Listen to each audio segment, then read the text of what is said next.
हाँ देखिए, खानवा का युद्ध 17 मार्च 1527 को लड़ा गया था। और ये जो युद्ध है ये लड़ा गया था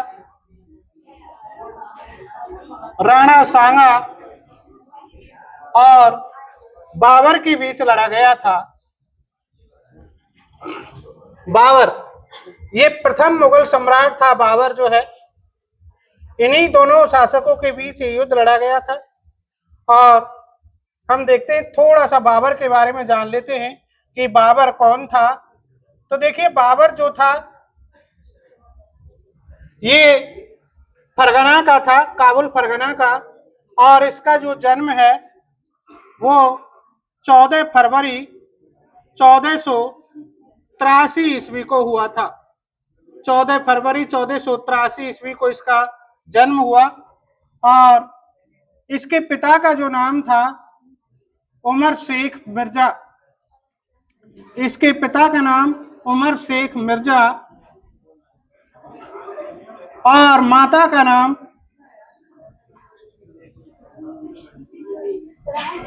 कुतलुग नगार खानम। नगार खानम ये इनकी माता का नाम था। यानी पिता की तरफ से ये तैमूर का 5वां वंशज, यानी बाबर जो है पिता की ओर से तैमूर का 5वां वंशज था। ये तैमूर का 5वां वंशज। और माता की तरफ से चंगेज खाका, यानी माता की तरफ से ये जो है चंगेज खाका 14वां वंशज था। 14वां वंशज था। इस प्रकार से एशिया की, यानी मध्य एशिया जो थी, मध्य एशिया की दो महान लड़ाकू जातियों का जो रक्त था वो बाबर की नसों में दौड़ता था। तो ये बाबर जो था, इसका राज्याभिषेक देखिए, राज्याभिषेक इसका बहुत कम आयु में हुआ था। यानी 11 वर्ष 4 माह और 8 दिन, यानी 12 वर्ष से भी कम आयु का था ये जब इसका राज्याभिषेक हुआ। तो इतनी कम उम्र में आप देख सकते हैं कि कितनी तीव्र बुद्धि का रहा होगा ये, और कितना शक्तिशाली रहा होगा, बहादुर रहा होगा, निडर रहा होगा ये। तो इस प्रकार से ये बाबर का एक निजी परिचय है। और अब हम देखेंगे कि भारत की तरफ जो है ये कब प्रस्थान करता है। तो देखिए, भारत की तरफ प्रस्थान, यानी बाबर का भारत की तरफ प्रस्थान, बाबर का भारत की तरफ प्रस्थान। देखिए, इसने 1517 ईस्वी में बाजौर और भेरा पर इसने आक्रमण किया। 1517 में ये सीमावर्ती इलाके थे हमारे, और यहीं पर देखिए इन्होंने पहली बार बारूद का प्रयोग किया। यानी भारत में पहली बार बारूद का प्रयोग किया था। तो ये क्वेश्चन बनता है यहां से कि बाबर द्वारा भारत में पहली बार बारूद का प्रयोग किस अभियान के समय किया गया। तो इसका उत्तर है बाजौर व भेरा के अभियान के समय बाबर द्वारा पहली बार बारूद का प्रयोग किया गया था। इसके बाद इसने और भी लड़ाइयां लड़ी, और इसके बाद 1526 में, यानी अप्रैल 1526 में दिल्ली सल्तनत के अंतिम सुल्तान इब्राहिम लोदी को पराजित कर दिया था इसने। और इस प्रकार उत्तर भारत की तरफ, यानी दिल्ली और आगरा पर इसका अधिकार हो जाता है पानीपत की विजय के बाद, यानी पानीपत के प्रथम युद्ध के बाद। इसके बाद देखेंगे कि खानवा का जो युद्ध है वो किस प्रकार से और किन किन के बीच लड़ा गया। सबसे पहले हम देखेंगे खानवा युद्ध के कारण। खानवा के युद्ध के कारण हम देखेंगे। देखिए, कारणों में हम देख सकते हैं बाबर की यानी साम्राज्यवादी महत्वाकांक्षा,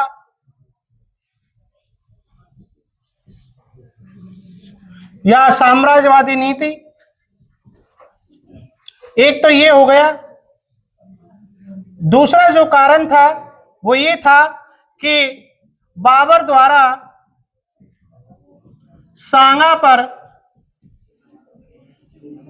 विश्वासघात का आरोप लगाना। विश्वासघात का आरोप लगाना।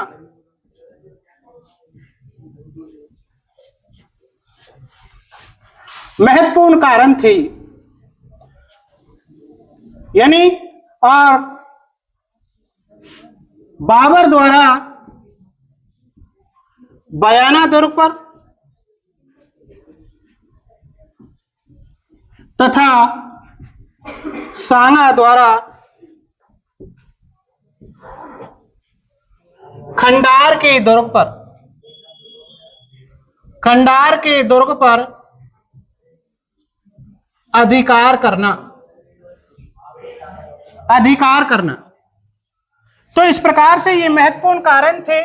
साम्राज्यवादी नीति यानी उत्तर भारत में राणा सांगा और बाबर दोनों ही अपना अधिकार जमाना चाहते थे, लेकिन स्थिति ये थी कि जिस प्रकार से एक म्यान में दो तलवार नहीं आ सकती, ठीक उसी प्रकार से उत्तर भारत में दो शक्तिशाली शासक एक साथ शासन नहीं कर सकते थे। स्थिति ये हो गई थी और दोनों ही जो है उत्तर भारत में अपना साम्राज्य स्थापित करना चाह रहे थे।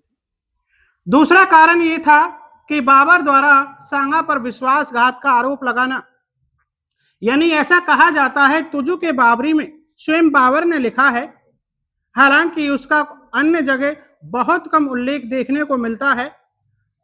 उसमें कहा गया है कि हम जब काबुल में थे, बाबर कहता है अपनी आत्मकथा तुजु के बाबरी, जो कि मूल रूप से तुर्की भाषा में लिखी गई है, बाद में समय समय पर उसका फारसी में भी अनुवाद हुआ है। तो उसमें लिखा है कि जब हम काबुल में थे तब राणा सांगा का एक दूत हमारे पास गया और कहा कि दिल्ली सल्तनत के सुल्तान इब्राहिम लोदी के खिलाफ हमें आपके सहयोग की जरूरत है। इस प्रकार का वर्णन करता है, कहता है, लेकिन इसमें सत्यता संभवतः नजर नहीं है। कारण ये है क्योंकि राणा सांगा को इब्राहिम लोदी के खिलाफ किसी के सहयोग की जरूरत नहीं थी। क्यों नहीं थी? क्योंकि राणा सांगा खातौली और बाड़ी के युद्धों में इब्राहिम लोदी को पहले ही पराजित कर चुका था।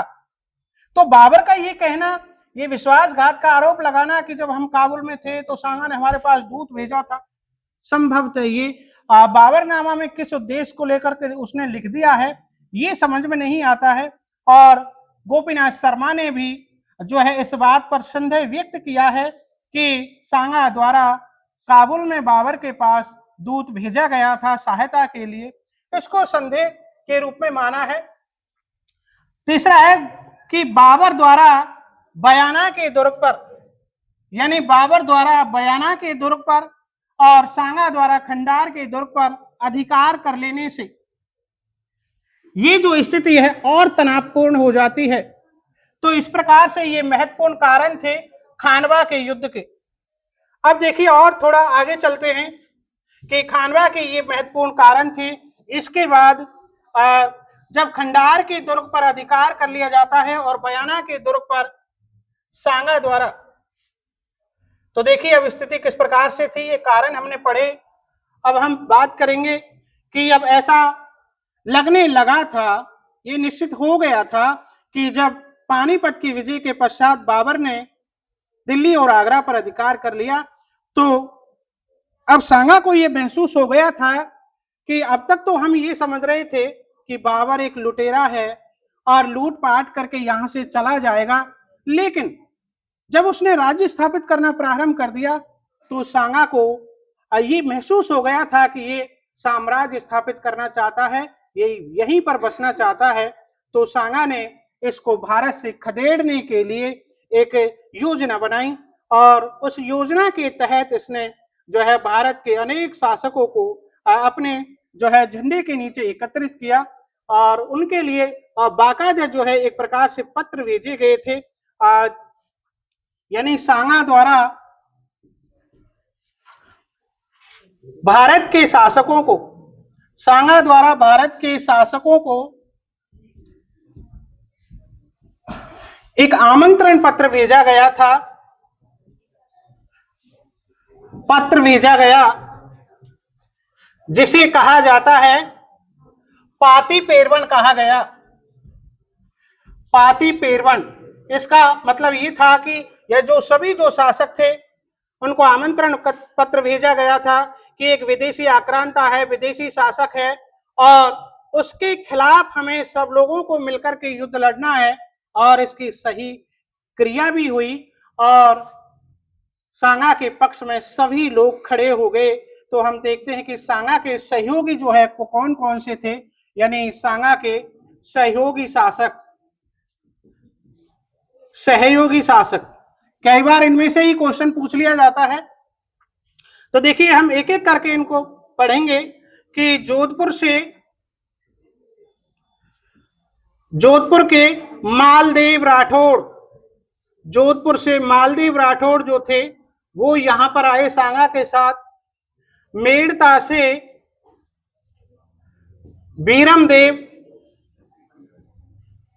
और रतन सिंह ये यहां आए सांगा के पक्ष में।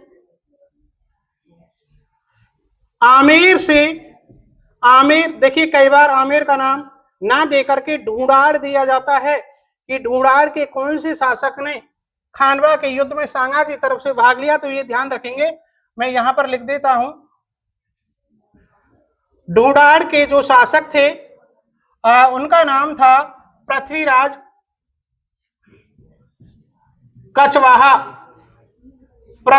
कछवाहा। ये सांगा की तरफ से गए थे। इसके अलावा बूंदी से नरपत सिंह हाड़ा ये सांगा के पक्ष में गए थे। इसी प्रकार से चंदेरी से मैदिनी राय जो है वो सांगा के पक्ष में गए थे। इसी प्रकार से सादड़ी से झाला अज्जा थे और गोगुंदा से झाला सज्जा,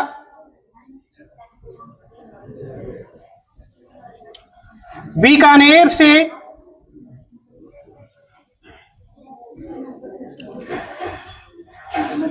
देखिए बीकानेर से जो है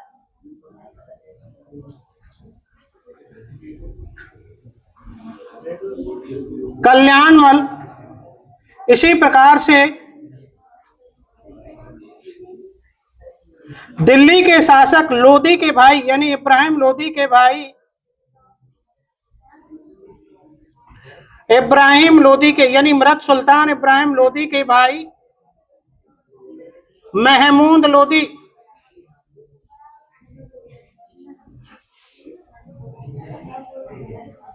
नागौर के खानजादा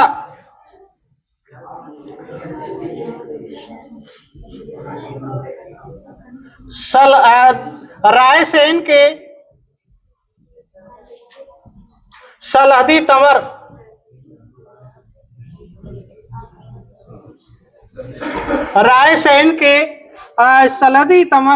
तो इस प्रकार से बहुत सारे जो शासक थे वो सांगा के पक्ष में सम्मिलित हो गए थे।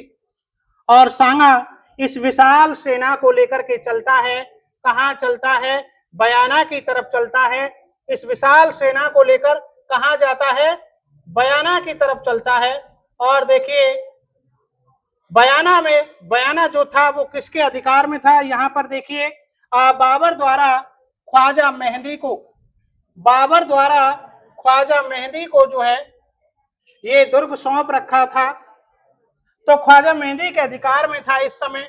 और जब सांगा इस विशाल सेना को लेकर के जाता है तो इस दुर्ग का घेरा डाल दिया जाता है और दुर्ग के अंदर जो सैनिक थे, मुगल जो सैनिक थे, उन सैनिकों की हालत खराब होने लगती है और वो एक एक करके यहाँ से भाग जाते हैं और कुल मिलाकर के बयाना का जो दुर्ग था वो सांगा के अधिकार में आ जाता है। और ये जो घटना है ये फरवरी 1527 की है, यानी फरवरी 1527 में जो है सांगा का अधिकार हो जाता है बयाना के दुर्ग पर। अब देखिए, बयाना के दुर्ग पर अधिकार कर लेने के बाद सांगा जो है इधर ना जाकर के कहां पर, यानी दुर्ग से जो सेना भागी थी वो फतेहपुर सीकरी की तरफ भागी थी। कौन सी सेना? मुगल जो सेना थी। तो सांगा को जो है बाबर की सेना का पीछा करना चाहिए था, लेकिन सांगा ने इधर ना जाकर के जो है भुसावर की तरफ प्रस्थान किया और भुसावर में जाकर के अपना शिविर लगाया, अपना विजय उत्सव मनाया यहाँ पर और अपना शिविर लगाया। सांगा के द्वारा यहाँ पर अपना शिविर लगाया गया था। इसके बाद जो है सांगा धीरे धीरे जो है पहुंचता है खानवा नामक स्थान पर। और देखिए, खानवा की स्थिति हम देख लेते हैं कि यहाँ से भागे हुए जो सैनिक थे उन्होंने किस प्रकार से बाबर को बताया, ये भी हम जानने का प्रयास करेंगे। देखिए कि यहाँ पर जब इन्होंने शिविर लगाया, युद्ध की कुछ तैयारियां इन्होंने की, तो बाबर ने जो अपनी स्थिति है उसको मजबूत करने का प्रयास किया था। तो देखिए, बयाना से जो भाग करके गए थे ना सैनिक, उन्होंने बाबर के सैनिकों को बताया, क्या बताया कि राजपूत जो हैं वो योद्धा हैं, उनसे हम नहीं लड़ सकते। तो इस प्रकार से बाबर की जो सेना थी उसका मनोबल बहुत गिरा हुआ था। और इसी समय देखिए, काबुल से एक ज्योतिषी आया था, काबुल से एक ज्योतिषी आया और उस ज्योतिषी का जो नाम था उसका नाम था मोहम्मद शरीफ। ये काबुल का एक प्रसिद्ध ज्योतिषी था जो इस समय भारत आया हुआ था और उसने भविष्यवाणी कर दी थी कि मंगल का तारा पश्चिम दिशा में है, इसलिए पूर्व दिशा से लड़ने वाले मुगल पराजित होंगे। बाबर की सेना में पहले से ही भय का वातावरण बना हुआ था, लेकिन इस ज्योतिषी की भविष्यवाणी कर देने से बाबर की सेना जो है वो और हतोत्साहित हो गई और उसका मनोबल गिर गया। ऐसी स्थिति में बाबर ने अपनी सेना का मनोबल बनाए रखने के लिए देखिए क्या किया कि एक बड़ा मंच बनवाया और सामने जो है अपनी जो सेना थी उसके सामने उसने ओजस्वी भाषण दिया। शराब के बर्तनों को तोड़ दिया गया, शराब को बिखेर दिया गया, भविष्य में शराब ना पीने की कसम खाई गई। और इसके अलावा जो है मुसलमानों से एक कर लिया जाता था जिसका नाम था तमगा, और ये जो कर था ये आयात निर्यात कर था, आयात निर्यात कर था ये। और इस कर को भी जो है भविष्य में नहीं लेने की कसम खाई। इसके अलावा बाबर ने यहीं पर जो है जिहाद का नारा दिया। जिहाद का मतलब है धर्म की रक्षा के लिए लड़ा जाने वाला युद्ध। उसका उद्देश्य यहाँ ये था कि जो मुस्लिम जो हैं भारत के वो संभवतः मेरे पक्ष में आ सकते हैं, लेकिन ऐसा बिल्कुल भी नहीं हुआ, क्योंकि हम देखते हैं कि यहाँ पर देखिए और जो शासक थे ना, जिस प्रकार से हम बात करें कि अलवर के हसन खां यानी मेवात के जो शासक थे, मेवात के हसन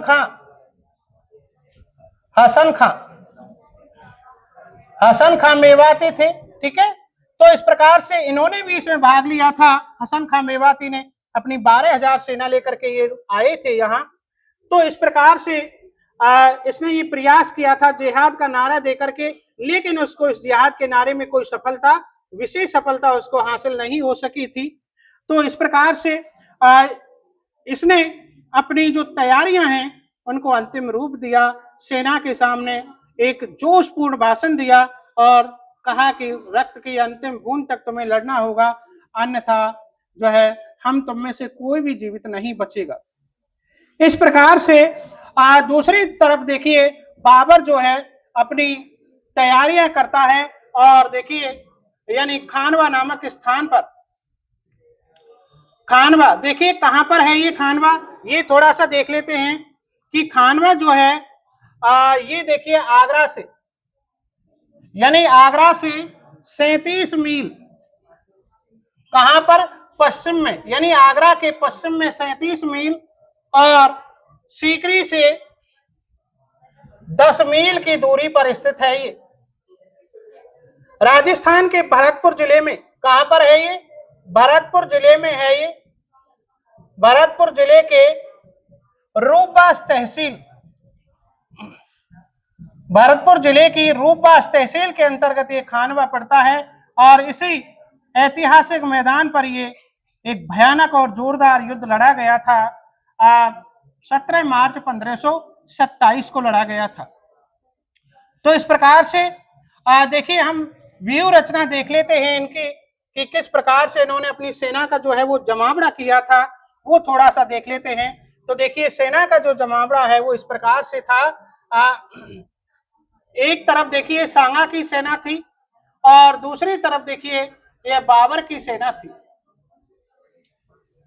बाबर ने देखिए क्या किया कि अपनी जो अग्रिम जो पंक्ति थी, बाबर ने अग्रिम पंक्ति को देखिए एक प्रकार से तोपों को सजाया बाबर ने अग्रिम पंक्ति में, और उस अग्रिम पंक्ति में तोपों को देखिए सजाने की एक विधि थी जिसे हम रूमी विधि कहते हैं। यानी रूमी विधि के द्वारा खानवा के मैदान में तोपों को सजाया गया। रूमी विधि क्या थी कि बैलगाड़ियों के बीच में स्थित जो खाली स्थान था उसमें तोपों को सजाकर चलाने की जो विधि थी उसको कहा गया है रूमी विधि कहा गया है। इसके अलावा बाबर ने देखिए एक तो रूमी विधि का प्रयोग किया, दूसरा तुलुगमा पद्धति का जो है वो प्रयोग किया। देखिए ये क्या था, इधर हम लिख देते हैं इसको।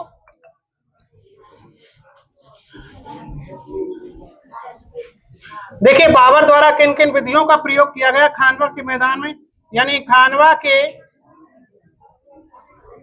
मैदान में बाबर द्वारा अपनाई गई युद्ध पद्धति देखिए नंबर 1 रूमी विधि का प्रयोग किया।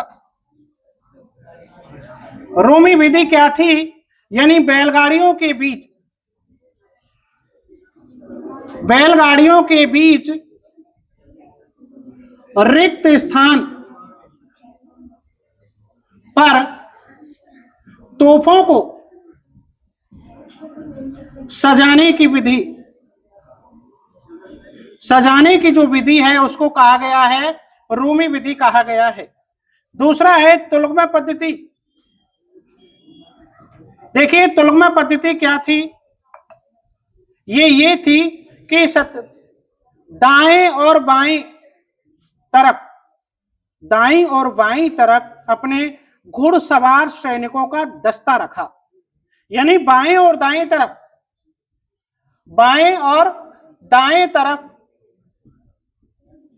घुड़सवार सैनिकों का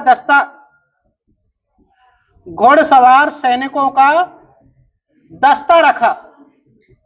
इसका काम ये था कि शत्रु का जो दायां और बायां जो पक्ष था उस पर प्रहार करना और फिर शत्रु की सेना की तरफ चक्कर काट करके शत्रु को चारों तरफ से घेरना, ये काम था इस तुलुगमा पद्धति का।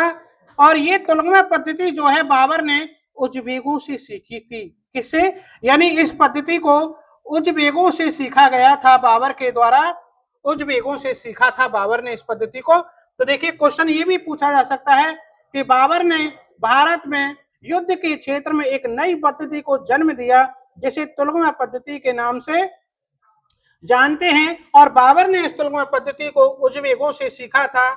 इसी प्रकार से देखिए बाबर ने तोपों का प्रयोग किया, यहाँ पर तोपों और बंदूकों का प्रयोग किया।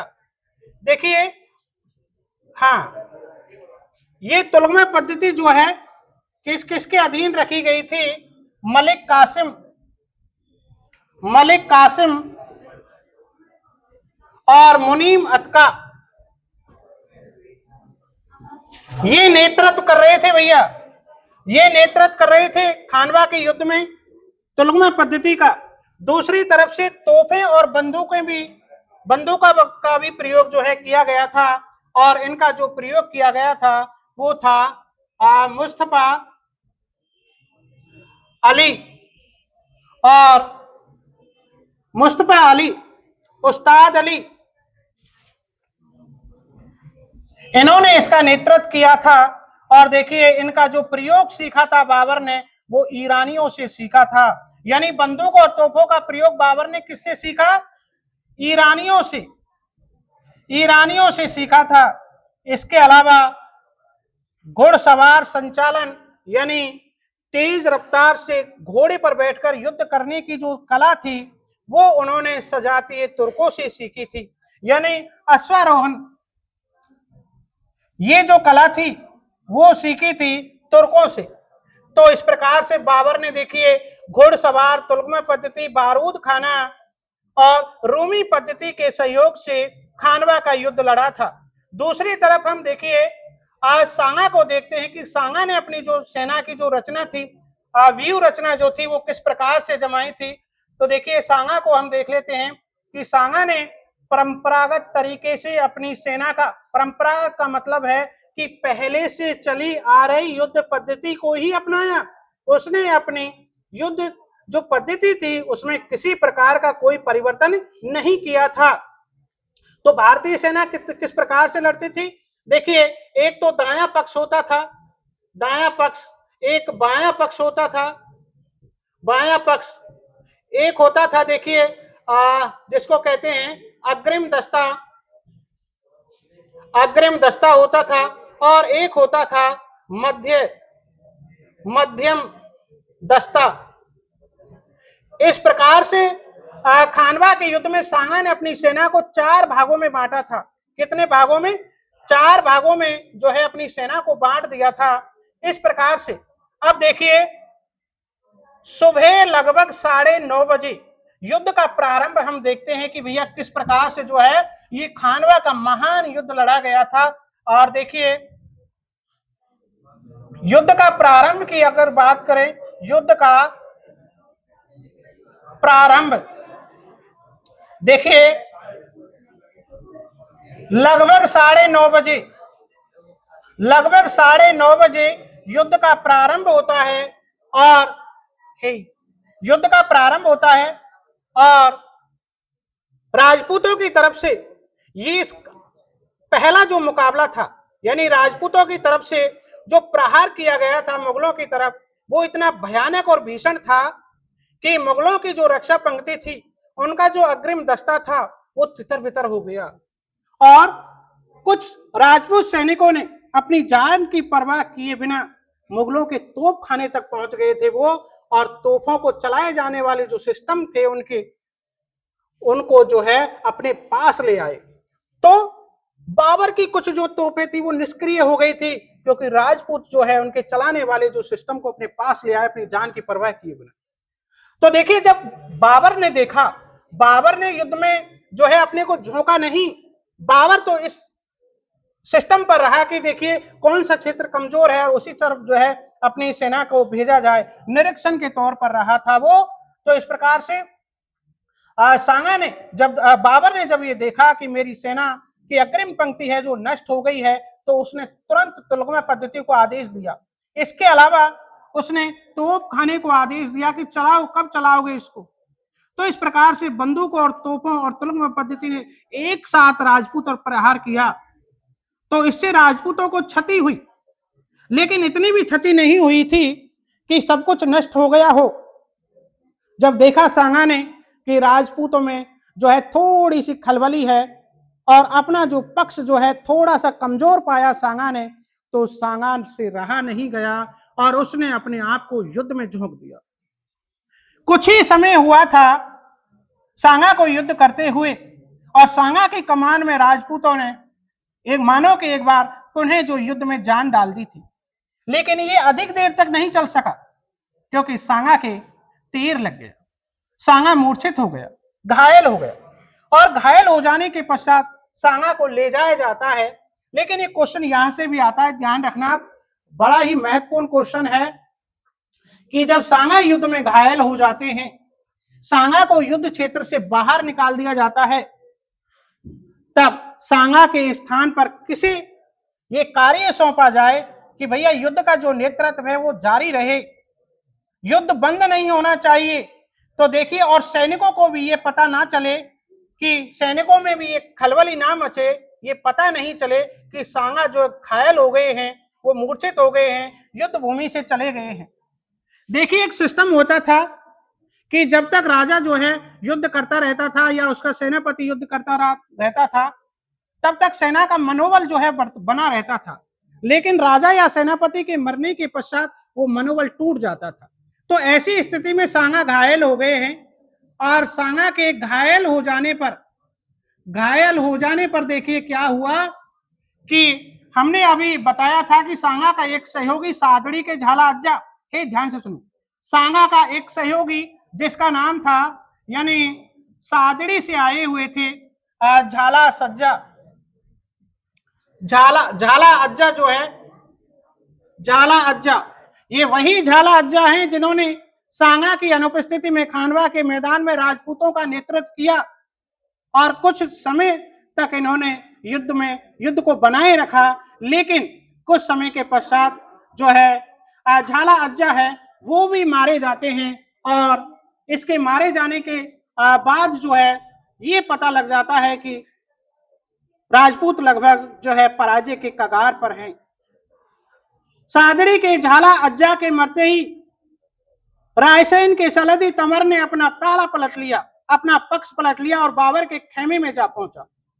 इसके बाद देखिए सांगा जब घायल हो गया था तो इसको घायल अवस्था में कौन कौन लेकर के गए थे, एक तो जो है पृथ्वीराज कछवाहा और एक मारवाड़ के जो शासक थे मालदेव, ये इनको लेकर के जाते हैं घायल अवस्था में और बसवा नामक स्थान पर यानी इनको ले जाया गया।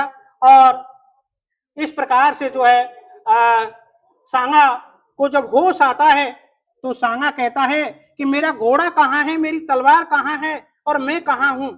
तो बताया जाता है कि सांगा ने जिद की कि मुझे युद्ध भूमि में जाना है, युद्ध लड़ना है, लेकिन बताया गया कि युद्ध भूमि में अब कुछ नहीं बचा है, युद्ध लगभग समाप्त हो चुका है, मृत और घायलों के अलावा वहां पर कोई नहीं है।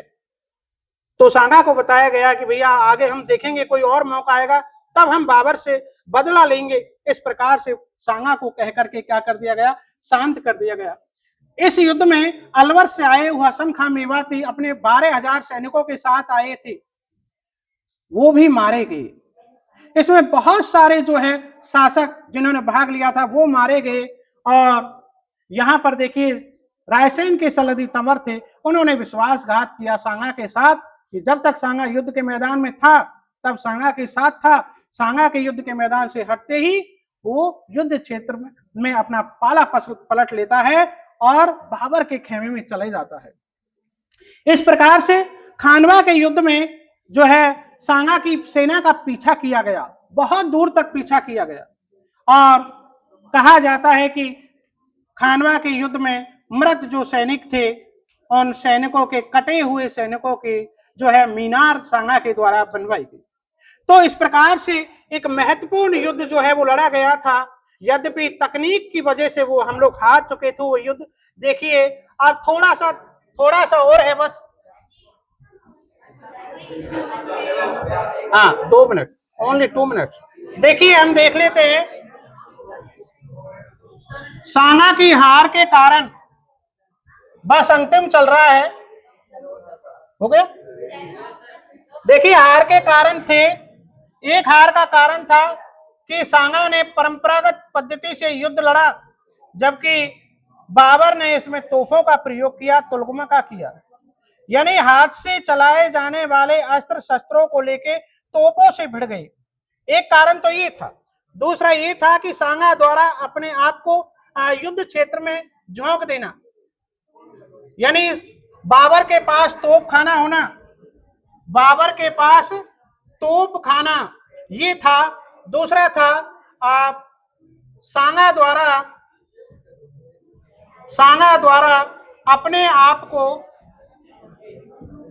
युद्ध में झोंक देना।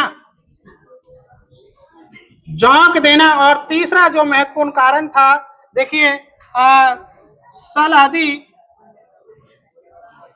के तंवर द्वारा विश्वासघात करना, ये महत्वपूर्ण कारण थे हार के। इस प्रकार से एक खानवा का जो युद्ध है वो संपन्न होता है। एक बार घुमा देना चाहूँ।